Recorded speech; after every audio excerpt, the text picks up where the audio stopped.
Përshëndetje, gjithë Tiranës dhe Shqipërisë, Qetësor Brauna Skrapari.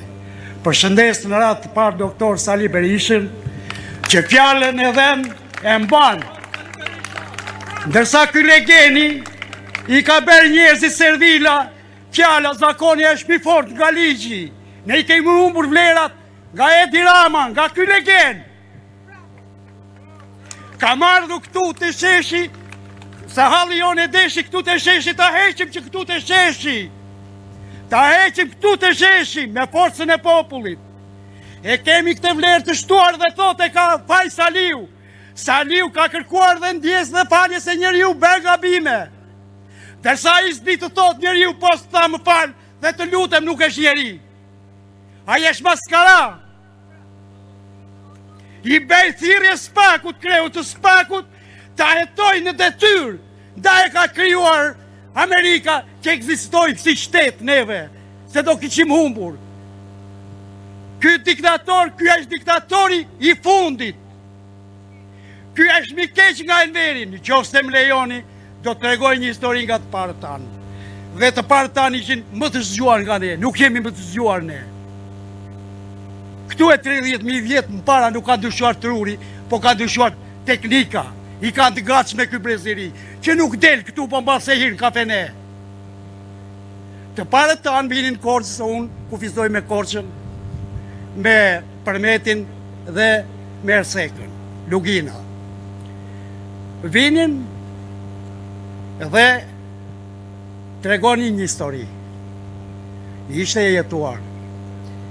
Në mort, një njeri, se njeri u ka dhe pjesën e djallit brenda, i shikonte të varrosurit, vinte në varrim, i shikonte, i çvarroste natën dhe i kthente përmbys lakuriq.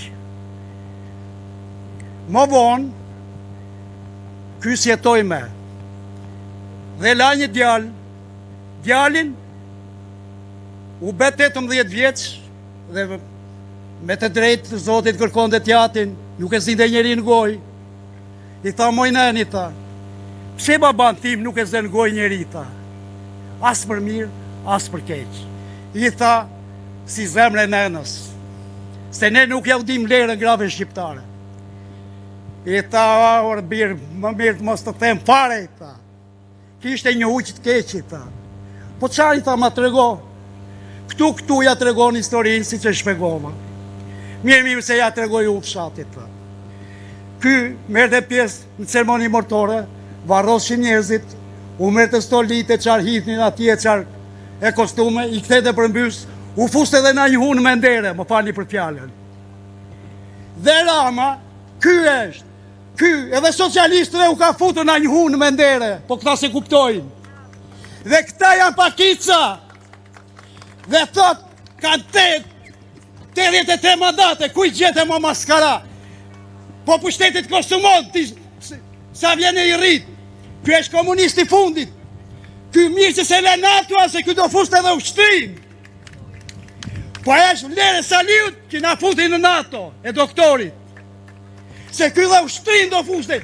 Ky është sadist. Ky kënaqet me fatkeqësinë e të gjitha streshave sociale. Që në familje nuk duat të ndërhyjnë jetën private. Ky ka dhe shembullin e keq. Ky është sadist. Ky na humbi vlerat e grave tona, që se u dim vlerën. E beri Balukën, e beri Lesheli. Ajo tjetra i thot Skënderbej. Ku krasoj ky me Skënderbeu me Ismail Qemalin. Po nuk do heqim Balukën e të numrojmë numra. Këta do heqim të parin. I them edhe një Spakut. Kreu të Spakut. Është nga është, a i beri detyrën, a i pari sa që beri, ky ta vazhdojmë shumë dhe ta gjukoj në punë. Me mandate të vjedhura, ku ka liq. Nuk duhet qeverisi në asnjë mënyrë, nuk duhet qeverisi. Se sa vjen e shton mali me vjedhje. Dhe u bëj një thirrje, të më falni, jo të përçar. Lapaj në morën Iran me bidona me se Iran. More interesat janë të përbashkëta, të gjitha shtresat sociale janë prekur. Ky mandat e ti vjetë, ky sa më shumë konsumojt ma shtu, dhe të regonem i me zgjedhjet me tallava, turp me gra, me tallava. ky ka humbur vlerat e kombit ton. Dhe, si përfundim dua të them, nuk do të shpërdoroj fjalën e Sali Berishës, ja ka marrë takimet e. Nga Shkodra, që ka lënë martirët e demokracisë, nga Vlora, nga qyteti i Framurit, të ngrihemi të tërë, se kur dalin policat që isha radhën e parë, si kur dalin a dalti, ta shpërqendrojnë dhe o e heqim ne, o jo, jo Maduro, jo këto, forca e popullit, ne i kemi qëndruar ushtrive dhe e keqja na ka ardhur në armiqtë e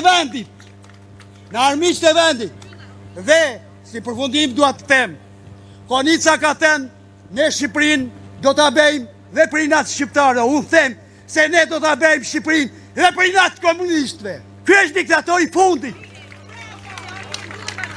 Ju faleminderit për kohën që më dhatë, faleminderit doktor Sali Berisha.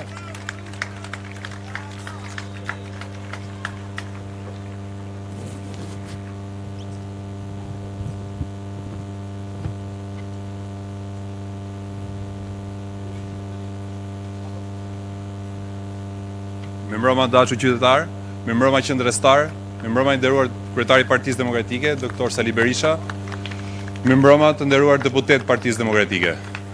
Unë sot do mbaj një fjalë drejtuar atyre që na ndjekin nga ekrani, që nuk janë këtu prezent me ne. Të nderuar qytetar, të nderuar prindër, të rinj, biznesmen, punëtor, pensionist, vëllezër dhe motra shqiptar. Sot është foltorja e parë për vitin e ri 2026, i cili nisi me zhvillime shumë të rëndësishme ndërkombëtare, me lajme të këqija për diktatorët dhe autokratët, por me lajme të mira për qytetarët që kërkojnë demokraci, liri dhe zgjedhje të lira dhe demokratike. Një narko-autokrat, si Nicolas Maduro, u arrestua nga forcat speciale të ushtrisë amerikane. Një mesazh shprese për qytetarët se narkoshtetet nuk mund të zgjasin për gjithmonë dhe ato e kanë një fund. Ajo ngjarje duhet shërbej edhe për të frymëzuar njerëzit e lirë dhe të ndershëm në Shqipëri, që të reagojnë ndaj padrejtësive, keqeverisjes, korrupsionit galopant dhe shpopullimit në narkoshtetin e krijuar nga Ra Maduro i Shqipërisë. Ne duhet të kërkojmë të mblidhemi të gjithë këtu jo si të majt apo të djathtë, as si socialist apo demokrat, por të mblidhemi si qytetar shqiptar të një vendi që po vidhet, që po keqeveriset dhe po zbrazet çdo ditë.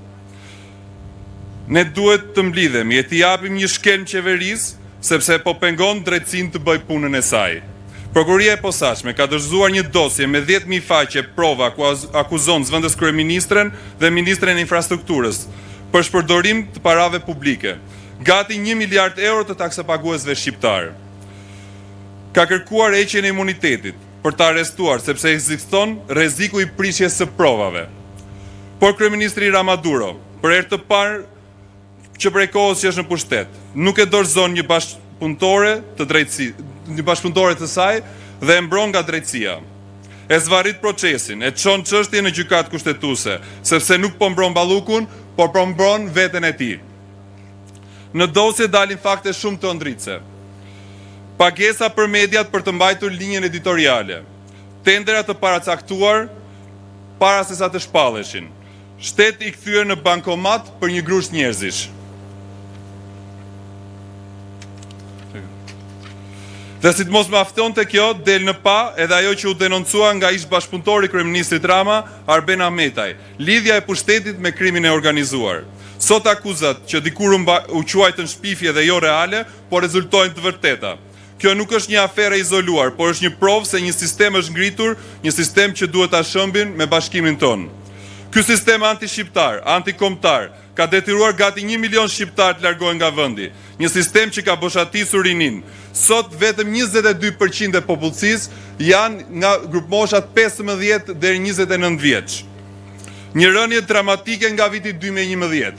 Sot, domethënë nga viti 2011 deri në vitin 2026 janë 40% rënje e popullsisë të re 15 deri 29 vjeç. Një sistem që ka larguar 47% të diplomuarve, duke hequr këtij vendi trurin dhe shpresën. Na premtuan shëndetësi falat, sot kemi korrupsion dhe spitale në kolaps, pa ilaçe, pa poltrone, ju sjell në vëmendje gjendjen e spitalit onkologjik. Na premtuan një arsim cilësor, sot jemi të fundit në rajon. Ju sjell në vëmendje raportet e PISA-s për nxënësit shqiptar. Na premtuan ujë 24 orë, e pam çfarë ndodhi në Vlorë, për një manikot, për ta riparuar defektin, një manikot që mungonte në magazinat e ndërmarrjes së ujësjelljes kanalizimeve, la Vlorën 5 ditë pa ujë. Apo gjithë ato familje që ndrimin e vitit e pritën pa energji elektrike. Na premtuan mirëqenie ekonomike. Sot kemi çmimet më të larta të shportës së ushqimeve, çmimet më të larta të apartamenteve dhe ndërtojmë rrugët më të shtrenjta se kudo në Ballkan, me cilësinë më të ulët. Kjo qeveri ka dështuar dhe më keq akoma ka humbur çdo të drejtë morale për qeverisur. Edhe pse sot flitet për narkodiktatura që bien, ndryshimi nuk vjen vetëm nga jashtë. Ndryshimi vjen ku qytetarët ngrihen bashkë, pa urrejtje, por me vendosmëri, me bashkim dhe me guxim, të ngrihemi sot, të mos protestojmë për një parti, por të protestojmë për Shqipërinë, për dinjitetin ton, për fëmijët, për të ardhmen që na është vjedhur. Prandaj bëj thirrje çdo shqiptari, atyre që kanë votuar majtas, atyre që kanë votuar djathtas, atyre që nuk votojnë më nga zhgënjimi, e janë gjithë së bashku, sepse të gjithë jemi vjedhur njësoj, të gjithë jemi keqeverisur njësoj, dhe vetëm bashkë mund ta ndryshojmë këtë realitet. Ky është çasti i dur, çasti i qytetarëve shqiptar, ky është çasti i Shqipërisë. Dorëheqje, qeveri teknike, zgjedhje të lira dhe demokratike. Këto janë kërkesat tona. Duke kërkuar të mbyll fjalën, dua t'ju uroj të gjithëve nga zemra një vit të mbar për gjithë familjet shqiptare dhe qoftë ky vit i ndryshimeve të mëdha. Kam nderin dhe kënaqësinë që fjalën t'ia kaloj kryetarit të Partisë Demokratike, profesor Dr. Sali Berishës.